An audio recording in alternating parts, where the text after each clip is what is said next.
Hey everyone, Kelly Muller, occupational therapist, and I have a question for you.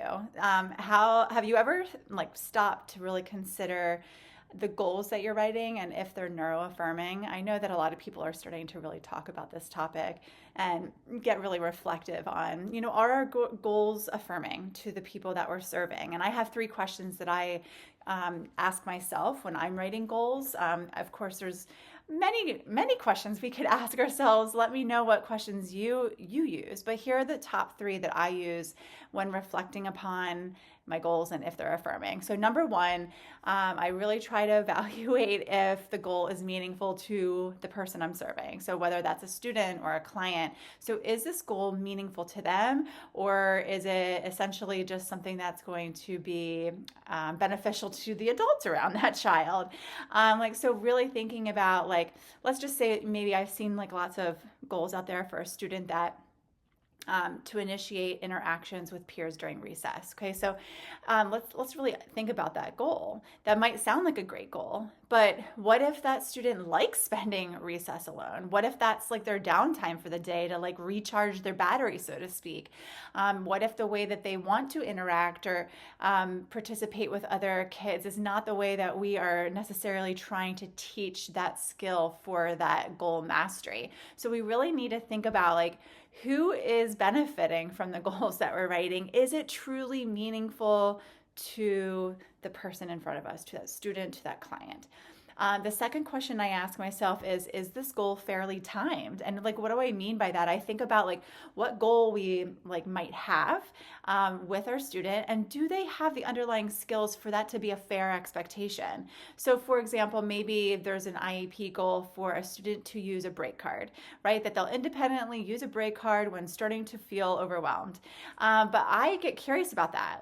That's a great goal. Yes, I do, I would love to empower my students to notice when they're getting overwhelmed and use a strategy that is effective for them, that's meaningful to them, right? So it's a good goal, but there's some things about that goal that might be really limiting. So does that student, first of all, recognize the feeling of getting overwhelmed in their own body? Do they recognize when they actually need help? And also, have we really gotten curious, and do we understand their interoception, their body's needs enough to know what they actually need when they're overwhelmed? It might not be a break, or the way that we're defining a break, or it might not be to hand a "I need help" card to somebody else.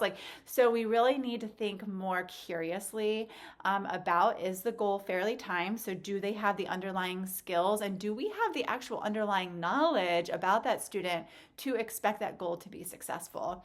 And then number three, the other question I ask myself is, does this goal allow for the support the person needs to succeed? And what I mean by that, when I was in OT school, a long time ago, over 20 years ago, over 25 actually, we really learned that occupational therapy services, one of our biggest, goals is to help our clients, our students, to become as independent as possible. That they'll be able to toilet independently, feed themselves independently, transition between classes independently. It was all about independently, right? We love putting independent into the goals that we write, but we really need to think carefully about that, because there is so much validity in being interdependent on other people or other supports to help maximize participation in daily activities. So maybe a person needs AAC or a visual schedule or movement prior to a task, or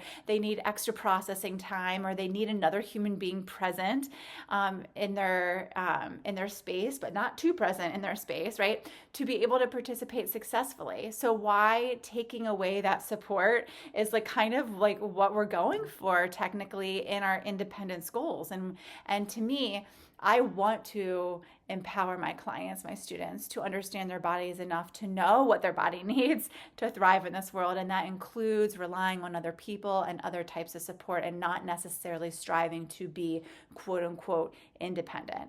So, we're all interdependent in different ways. So I think that, we really need to think carefully about that. So in other words, what I think about with the goals, Is it meaningful goal? Is it fairly timed? Is it appropriately supported? And those are like the top 3 questions I ask myself. And I'd love to hear yours because there's such great questions that we can ask ourselves. And, we have a brand new course that we're hosting.